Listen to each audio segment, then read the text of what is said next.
आज हम दक्षिण भारत के इतिहास का पार्ट 4, उसी में क्वेश्चंस जो आए हुए कल रह गए थे उसके आगे कंटिन्यू करते हैं, कल के वाले क्वेश्चंस उसके आगे। ठीक है, तो सबसे पहले क्वेश्चन नंबर 25 तक तो वैसे करा दिए थे मैंने, जो आए हुए पेपर्स थे, उसके आगे का मैं अभी कराता हूँ। ठीक है, गैंगकॉन चोलपुरम की स्थापना किसने की थी? 4 ऑप्शन है आपके पास। Rajaraja first, Rajadhiraja, Rajendra first, Vijayaditya. Rajendra first. Sir Rajendra ठीक फर्स्ट है, को। हाँ बिल्कुल, राजेंद्र फर्स्ट, बिल्कुल ठीक।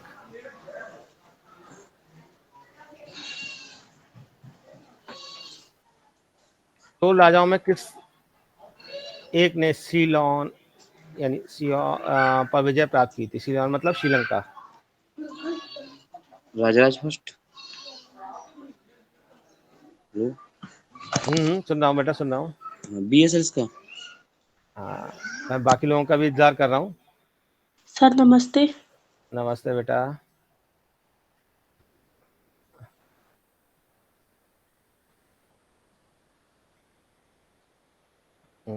चलिए, दीक्षिका भी कह रहे हैं।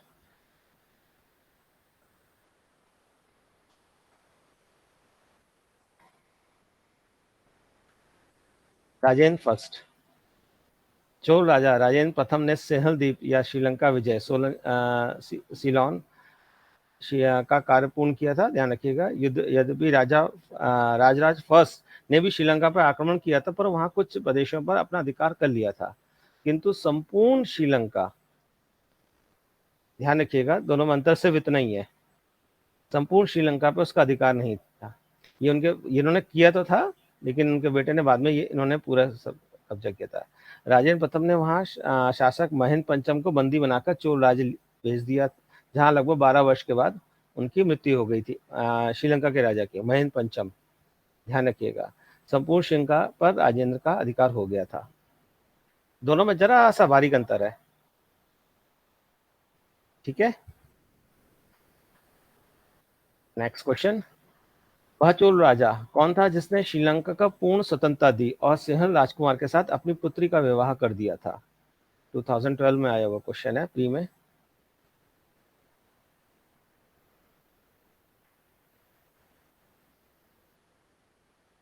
सबसे लास्ट में पहुंचे थे। आपने कहा राजेंद्र फर्स्ट ने, तो बेटा हो गया पहला अब आंसर तो इसका। यहाँ। हाँ बिल्कुल, विजय का आंसर काफी करीब में है। देखिए, आप लोगों के लिए बहुत अच्छी बात है कि विजय जैसा स्टूडेंट आप लोगों के साथ में है। आप लोग इनसे भी थोड़ा सा हेल्प लिया कीजिए। भाई ना विजय, मैं सर। तुम्हारी तारीफ कर रहा हूँ। अरे अरे नहीं, नहीं अरे नहीं नहीं सर, अरे सर तारीफ लगना है नहीं नहीं, बात सर। सुनो। अभी कल एक ऐसे इंसिडेंट्स भी आपने सुनने को आता है, मतलब बिल्कुल सही बच्चों में बात बड़ा है रहता है। हाँ, कि मतलब सर। आप भी ध्यान रखिएगा, ये आपका सौभाग्य है कि मतलब आपके साथ एक ऐसा बच्चा जुड़ा हुआ है जो आपका साथी भी है और आपको बहुत अच्छा मार्गदर्शन कर सकता है। इतनी अरे ना, बस आप लोगों का जी आशीर्वाद बना सर। रहा नहीं, सर। हाँ नहीं नहीं, ये देखिए आपकी भी प्रैक्टिस है और बच्चों के भी। एक मिनट बेटा, जी और सर सब जी। लोग ज्वाइन कर लेते रीता। हाँ जी, बिल्कुल सही आंसर था बेटा आपका, ये ऑप्शन कोलतुंग फर्स्ट। कोलतुंग प्रथम के समय श्रीलंका के राजा विजय बाहु ने अपनी स्वतंत्रता घोषित की थी, लेकिन उन्होंने किंतु कोलतुंग प्रथम ने श्रीलंका के में चोल प्रभाव को समाप्ति के लिए प्रति अपनी कोई कुटुता का प्रदर्शन नहीं किया। उन्होंने अपनी पुत्री का विवाह श्रीलंका के राजकुमार वीर पेरुमाल के साथ कर दिया था। ठीक है, ध्यान रखिएगा इस चीज का। Next 29 question. प्राचीन संस्कृत ग्रंथों में प्रायः यवन प्रिय शब्द घोतकता मतलब लिखा हुआ मिला है जगह जगह। ये यवन प्रिय किसके लिए इस्तेमाल किया गया था? ए, किसी एक प्रकार का उत्कृष्ट भारतीय मलमल का कपड़ा था, या हाथी का दांत। बी, सी, नृत्य के लिए यवन राजसभा में भेजे जाने वाली नर्तकियां। या डी, काली मिर्च का।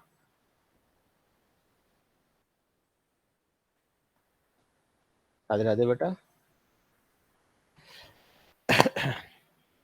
जब तक आप लोग इसका आंसर कीजिए, मैं अटेंडेंस लगा देता हूँ। ये है सर इसका। मलमल का कपड़ा आपके हिसाब से? हाँ जी सर, अब पता नहीं सर इसका। सर सी है क्या? ना, ये बहुत इंपॉर्टेंट क्वेश्चन है, आया हुआ है कई बार। सर सी। सी नहीं, सी तो हो ही नहीं सकता। इसका सर सबसे वो बड़ा अच्छा इसका है डी, काली डी मिर्च। काली मिर्च होगा सर इसका। काली मिर्च, हाँ, ये जगह जगह ये लिखित में भी है, बल्कि एक यहाँ यूनान का एक छोटा सा शहर ही बसा हुआ था, वो आगे अभी क्वेश्चन भी आ जाएगा, जहाँ यूनान वाले रहते थे और यहाँ से यूनान का व्यापार होता था। भारतीय काली मिर्च की वजह से, भारतीय काली मिर्च यूनानियों एवं रोमवासियों का बहुत प्रिय थी, इसलिए प्राचीन संस्कृत ग्रंथों में इसे यवन प्रिय कहा गया है। इसकी यूनान एवं रोम में बहुत मांग थी उस समय। ठीक है, इसलिए बहुत बहुत इंपॉर्टेंट क्वेश्चन है ये। सर जी सर। तोल्कापियम ग्रंथ किस संबंधित है? प्रशासन से, विधि से, व्याकरण व काव्य से, उपरोक्त सभी से। इसके लिए मैं आंसर खुद ही चला जा रहा हूँ, आपका वेट नहीं कर रहा हूँ। इसका सी। सी है व्याकरण व्याकरण और काव्य काव्य से। जी। ठीक है। संगम काल का एकमात्र अवशेष ही नहीं बल्कि प्रत्युत अद्यतन उपलब्ध तमिल साहित्य का प्राचीनतम ग्रंथ है ये। ठीक है, तमिल साहित्य का सबसे ओल्डेस्ट, सबसे प्राचीनतम ग्रंथ जो है यही है। ज्यादातर इसके अलावा नष्ट हो चुके थे। इसके प्रणयनकर्ता तोल्काप्पिय ऋषि अगस्त के 12 योग्य शिष्यों में से एक थे। ठीक है, ये एक व्याकरण ग्रंथ है, इसकी रचना सूत्र शैली में की गई है। व्याकरण के साथ साथ यह काव्य शास्त्र को भी एक उच्च कोटि का ग्रंथ है। ठीक है, ध्यान रखिएगा, बहुत ही अच्छा इसमें चीज है कि एक क्वेश्चन आ जाता है कभी, आप ध्यान दीजिए, सूत्र शैली, इस पर भी ध्यान दीजिए। ये क्या होता है? जैसे कहते हैं ना हम शॉर्ट नोट्स बनाते हैं पॉइंट वाइज, तो ये व्याकरण, उस समय का व्याकरण ग्रंथ काव्य में भी है और पॉइंट वाइज है। जी सर। तो जैसे कहता है रस्सी में बंधा हुआ, सूत्र में बंधा हुआ। जी। वैसे तो साइंस के स्टूडेंट फार्मूला बेस्ड कहते हैं ना, जब हम थ्योरी स्टडी करते हैं, बहुत सेम उसी तरीके से। मतलब ये है कि इसके एक मुख्य वजह थी, मतलब उस समय की कहा गया था, इसको आपको पता होना चाहिए कि जितने भी ग्रंथ उस समय के लिखे जाते थे उस समय, तो लिखित कम होते थे, कंठस्थ किए जाते थे, ओरल याद किए जाते थे। अब ओरल याद करने पूरे पूरे ग्रंथ दिक्कत होते थे, तो उन्हें कोशिश की जाती थी छोटा करने की, मतलब सूत्रों में बांटने का, बहुत छोटा से छोटा, कम से कम लिखने में। तो इसका लिखना और अनुवाद करना और समझना दोनों कठिन हो जाता था, इसलिए। जी। चलिए 31st क्वेश्चन, शिल्पाधिकारम का लेखक? इंग्लो, करिकाल, विष्णु स्वामिनी। लोगों का वेट कर लेता हूँ, 2002 का क्वेश्चन है।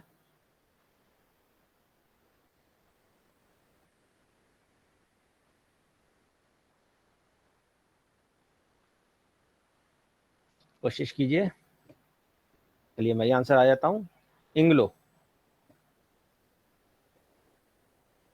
बेटा इसका इंग्लो। अब ध्यान रखिएगा इसमें, इंग्लो अडिगल थे। ठीक है, ये संगम साहित्य का एक महत्वपूर्ण महाकाव्य है। इसके लेखक चोल नरेश कीरकाल का पौत्र है, ये करिकाल के पौत्र। इस ग्रंथ में पहाड़ या कावेरीपट्टनम के एक धनाढ़ व्यापारी के पुत्र कोवलन व उनकी अति सुंदर किंतु दुर्भाग्यशाली पत्नी कनगी के संबंधित दुखद एवं मार्मिक कथा का वर्णन है इसमें। ठीक है, नाउ 32nd क्वेश्चन, तो 32वां, ईसा की प्रारंभिक शताब्दियों में भारत तथा रोम के बीच घनिष्ठ व्यापारिक संबंधों की सूचना किस पुरातत्व स्थल की खुदाई से प्राप्त होती है? मैंने अभी आपसे बताया ना, ये काली मिर्च का, इसका एक ही ऑप्शन है, लगातार 3-4 बार आए हुए क्वेश्चन है ये। ध्यान रखिए, मैं आंसर बता देता हूँ ताकि आपको अरिकामेडू। अच्छा, अरकमेंडू। हाँ, अरिकामेंडू ये है, और यही से मैंने बताया था, यहाँ पे मिला भी था। ये पूर्वी तट पर पांडिचेरी से 3 किलोमीटर दक्षिण में उष्णकटिबंधीय कोरोमंडल तट पर स्थित है। ठीक है, पैलिस ने इसे पोडेकू कहा गया है। यहाँ ईसा की प्रारंभिक शताब्दियों में रोमन बस्तियों के अस्तित्व मानी जाती है।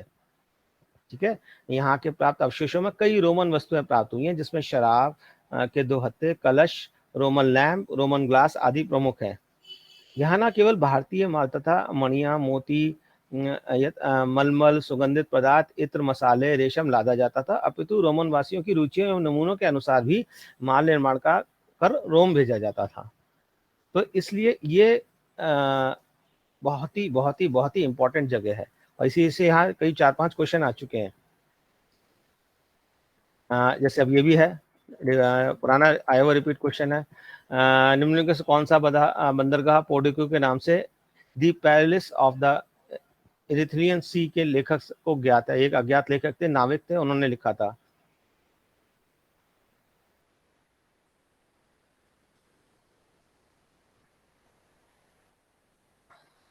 जैसा अभी बता ही दिया। हाँ, ए आंसर आएगा। ठीक है, यही इसी के बारे में बताया हमने, अरिकामेडू। टोमन बस्ती कहाँ से प्राप्त हुई? यही सेम 2009 में रिपीट क्वेश्चन, सिर्फ क्वेश्चन लिखने का अंतर तरीका है। आंसर वही हमारा अरिकामेडू। ठीक है, नेक्स्ट क्वेश्चन। निम्नलिखित राजवंशों में से किसका संगम उल्लेख संगम साहित्य में से नहीं हुआ है?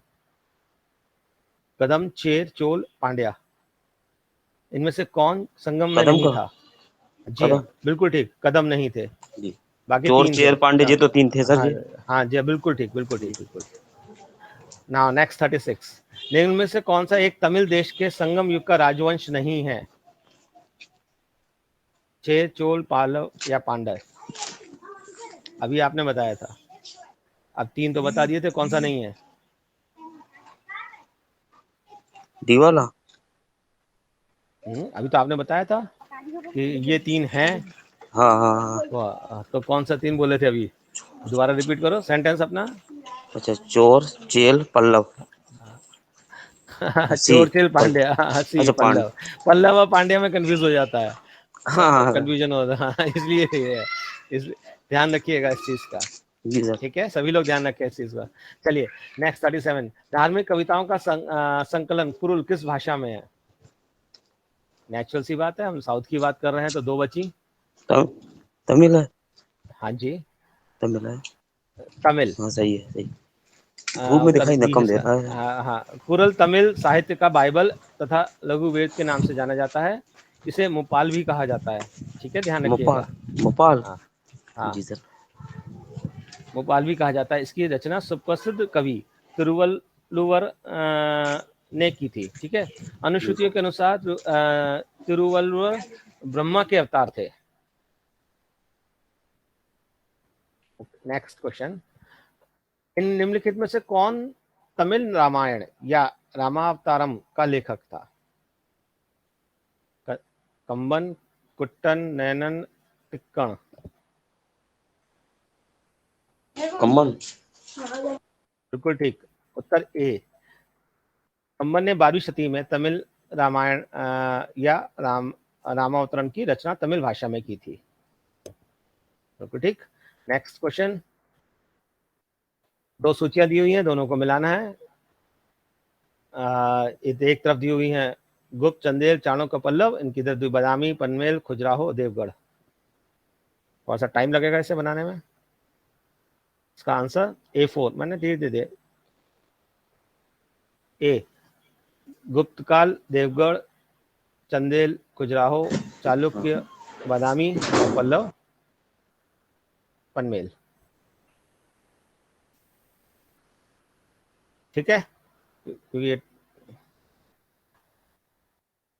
इसका एक्सप्रेशन आपको थोड़ा सा डिटेल में दे दिया है। उत्तर प्रदेश के ललितपुर प्रांची झांसी जिले के देवगढ़ नामक स्थान पर गुप्तकालीन दशावतार मंदिर स्थित है। खजुराहो में चंदेल शासकों कला का साहित्य प्रसिद्ध, ये कई का मिक्स हो गया, इसलिए थोड़ा सा ऐसा आपको लगा। प्रसिद्ध उदाहरण है, आज भी विद्यमान है। लगभग 300 मंदिर खड़े हैं जो शिव, विष्णु, जैन तीर्थकों की उपासना पर निर्मित कराए गए। सर्वाधिक प्रसिद्ध कंदरिया महादेव मंदिर है। बादामी कर्नाटक स्थित चालों की राजधानी। पनमेल पल्लवों से संबंधित है। ठीक है, चारों का आ गया। 40, क्वेश्चन नंबर 40। निम्नलिखित में से कौन सा एक प्राचीन भारत के व्यापारियों का निगम था? चतुर्वेदी मंगलम, परिषद, अष्टदिग्गज, मणिग्रामम? मणिग्रामम। डी बताए। हाँ बिल्कुल ठीक। दक्षिण भारत में नगरों में व्यापारियों के विभिन्न संगठन जैसे मणिग्रामम, वलंजियर आदि, इनका कार्य व्यापार व्यवसाय को प्रोत्साहन देना था। जी सर। ठीक है, इंपॉर्टेंट है, याद रखिएगा। दक्षिण भारत का प्रसिद्ध तोकलम का युद्ध हुआ था? I think one of the important question. Chola और राष्ट्रकूट मत बी। अभी और लोगों को भी मौका देने दीजिए, अभी मैं दे बैठता हूँ।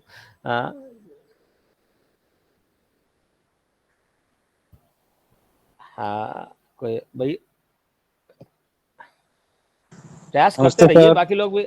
नमस्ते बेटा, बाकी लोग भी अपने अपने क्वेश्चंस के ट्राई मारते रहिए, भले ही गलत हो जाए, हम ये नहीं कहते। आप अपना पढ़ेंगे तो याद भी रहेगा, आपको अपने आप याद हो जाएंगे।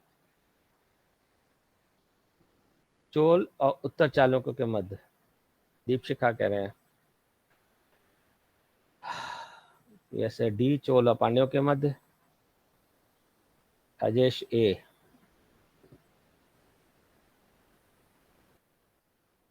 चोल और राष्ट्रकूटों के बीच।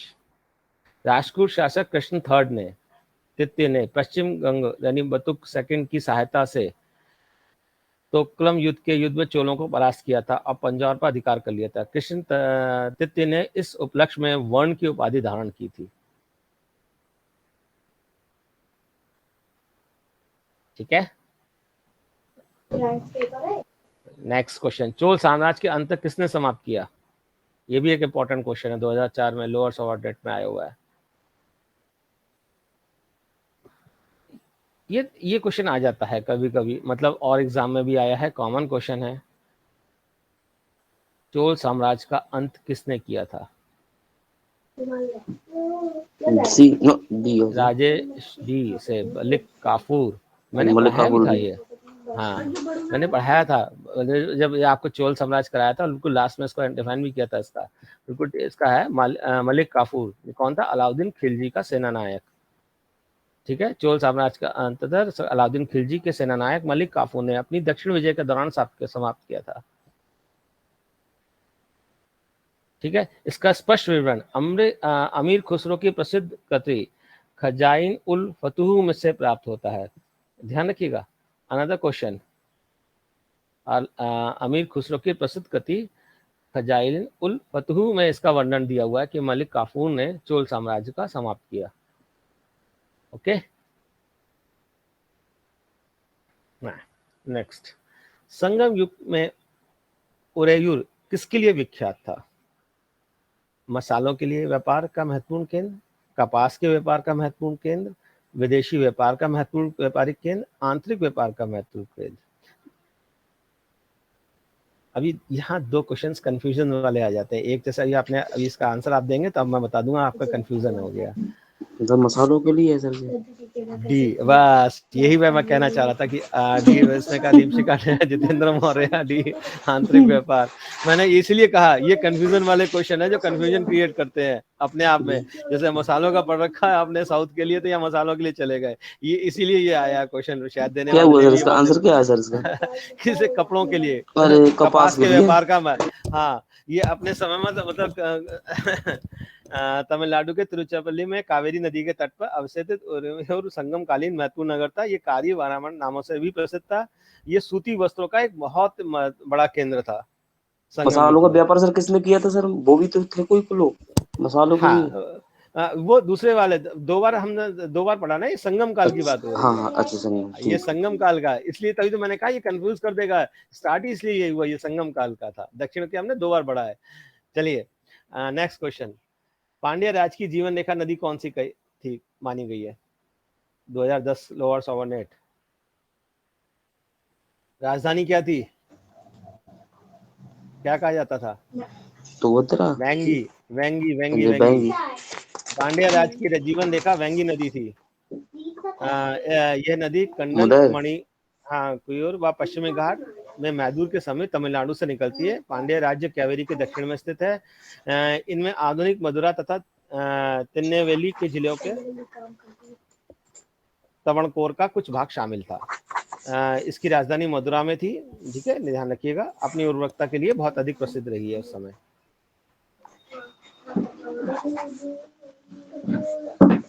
निम्न में से कौन संगम पतन पश्चिम तट पर स्थित है? नीचे के कूट में से चनिए, इनमें से 4 द्वीप हैं। पतन मतलब बंदरगाह, पोहार, तौंडी, मुशीर। ये भी एक इम्पोर्टेंट है, 2012 में आया हुआ क्वेश्चन है ये, और इसकी इम्पोर्टेंस की वजह भी है, ध्यान रखिएगा। हाँ, थोड़ा सा दिक्कत होगा, मैं खुद ही आंसर दे देता हूँ इसका, सी। क्योंकि मैंने अभी एक ध्यान रखिएगा यहाँ पे इस पॉइंट को, एक अज्ञात ग्रीक नाविक जो आए थे, नाम नहीं है उसमें, उन्होंने पुस्तक लिखी थी, पेरिलस ऑफ द एरियन सी। ठीक है, इस बुक में जो बंदरगाहों की सूची मिली है दक्षिण भारत के, उसमें वो है नौरा, तौंडी, मुशरिर और नेल्संडा, पश्चिमी तट पे बंदरगाह, प्रमुख बंदरगाह। ठीक है, इसलिए 3 और 4 इसका ये वाला ऑप्शन, सी ऑप्शन आ गया, यानी तौंडी और मुशरिर। इन 4 में से ये 2 जो थे पश्चिमी तट पर ये मुख्य बंदरगाह थे। ठीक है, नेक्स्ट 26, संगम कालीन साहित्य में कौन, को व मनन, ये मैंने बता चुका हूँ किसके लिए प्रयुक्त होते थे। ये 3 उपाधियां किसको दी जाती थी, कौन, को और मनन। भाई इसका तो आंसर आप लोग दे सकते हैं, सी। सी, सेनाधिकारी। दीपिका से राजस्व मंत्री। नहीं बेटा, मैंने पढ़ाया था, ध्यान करो थोड़ा सा, दोनों का आंसर गलत आ गया। इसे राजा के लिए कहा जाता है, जब राजा के लिए प्रयुक्त किए जाते हैं। संगम कालीन साहित्य में कौन, को और मनन शब्द को राजा के लिए प्रयुक्त किया जाता है। ठीक है,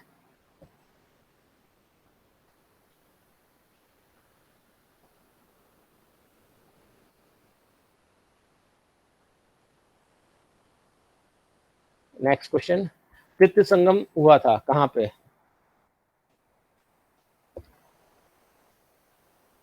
अरिकामेडु, इरकुलम में, मदुरई में या तोकुरेन में?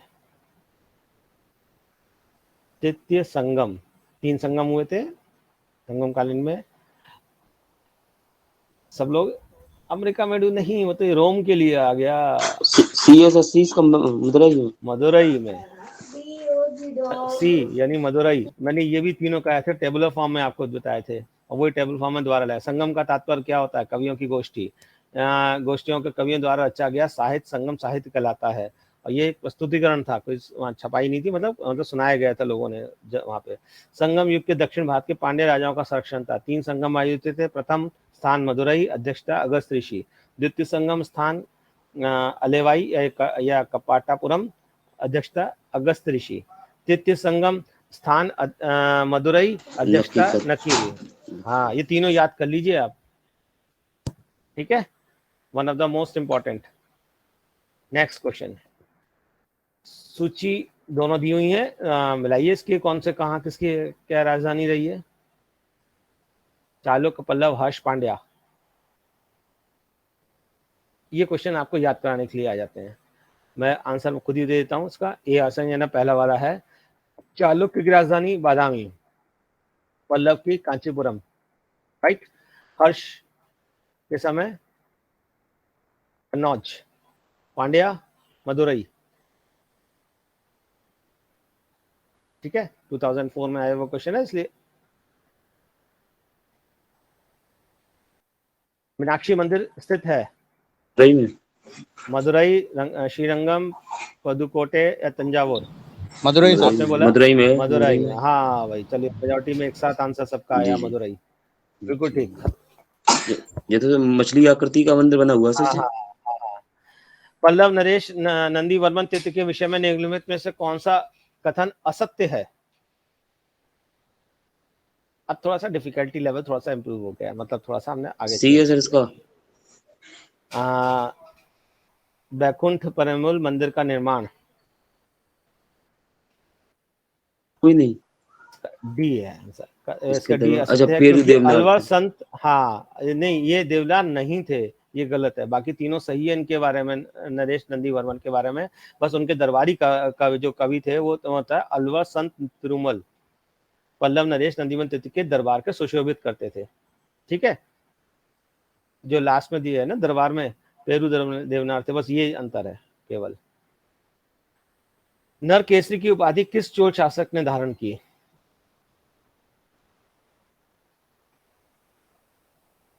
कोशिश कीजिए।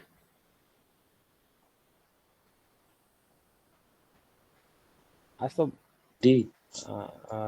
बी आया ऑप्शन, डी सेकंड से राजराज प्रथम। इसे जितेंद्र बोल रहे हैं सी। एक आया विजय ओमेंद्र डी। हाँ हाँ बिल्कुल ठीक, ओमेंद्र जागृत सही आया। और शिवानी दीपमाला शाह बिल्कुल ठीक, डी ऑप्शन इसका विजयालय। चोलों का उत्थान विजयालय कैसे प्रारंभ होता है, ठीक है, ध्यान रखिएगा। उसने तंजाय पर अधिकार करके नर केसरी की उपाधि धारण की थी। पल्लव पांड्य संघर्ष में पल्लवों का साथ देकर विजयालय ने अपनी स्थिति सुदृढ़ की थी उस समय अपने शासन में। दक्षिण भारत की राजनीति स्थिति में संदर्भ में निम्नलिखित कथनों का विचार कीजिए। राष्ट्रकूट नरेश कृष्ण तीर्थ ने पश्चिम गंगों की सहायता से चोलों पर आक्रमण किया। सेकेंड स्टेटमेंट, तल्लोकुलम के युद्ध में चोलों को राष्ट्रकूटों से हार का सामना करना पड़ा। सी। कौन से कथन? दोनों कथन सही हैं। दोनों सही, सी वाला दोनों है। बिल्कुल सही है। अब ध्यान दीजिए आप लोग अपने अपने क्वेश्चंस के लिए। अब जो क्वेश्चंस का पैटर्न कुछ इस तरीके से बदल जाएगा। जो पहले आ रहे थे वो क्वेश्चन सिंगल वाले थे, ऑप्शंस वाले, अब स्टेटमेंट वाइज आएंगे। मैं कई बार आपको कह चुका हूँ, थोड़ा सा अपनी पढ़ाई को थोड़ा सा इसलिए अप टू डेट रखिएगा साथ साथ। पेपर में ऐसे ठीक ही है आते हैं, स्टेटमेंट वाले ही हाँ। आते हैं क्वेश्चन। हाँ, चोल शासक राज प्रथम के विषय में निम्नलिखित कथनों पर विचार कीजिए। तंजौर का शिव मंदिर राजराज ने बनवाया। राजराज ने श्रीलंका विजय के दौरान श्रीलंका की राजधानी अनुराधापुर को नष्ट कर दिया। चोल शासक के अंतर्गत श्रीलंका में पोलनरुआ को नवीन राजधानी घोषित किया। कौन सा कथन सही है? पहला वाला सही है सर। 1 2 3 तीनों सही हैं। तीनों सही है सर। ध्यान रखें। हाँ, तंजौर के शिव मंदिर का निर्माण राजा प्रथम ने करवाया। राजा ने श्रीलंका की राजधानी अनुराधापुर को नष्ट करके पोलनरुआ को नवीन राजधानी के रूप में किया था। निम्नलिखित कथनों पर विचार कीजिए। चोलों ने दक्षिण पूर्वी एशिया के शैलेंद्र साम्राज्य के विरुद्ध सैन्य अभियान चलाया। चोलों ने पांड्यों और चेर शासकों को पराजित कर प्रायद्वीप भारत का प्रारंभिक मध्यकाल में प्रभुत्व स्थापित किया। कौन से कथन सत्य है, कौन सा?